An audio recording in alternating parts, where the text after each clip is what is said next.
খুদ বাগার দিয়েছি, এখন খাবো নাস্তা হিসাবে।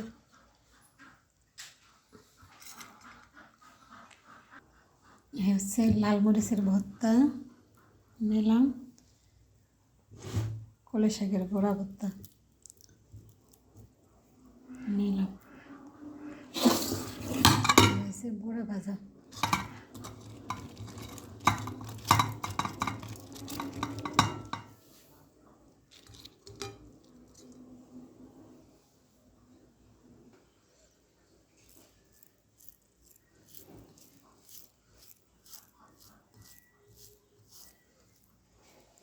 বিসমিল্লাহির রহমানির রহিম।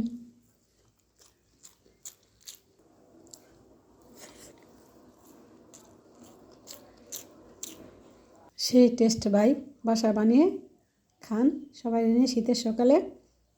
অনেক মজা। সবাই ভালো থাকুন, সুস্থ থাকুন। আল্লাহ হাফেজ।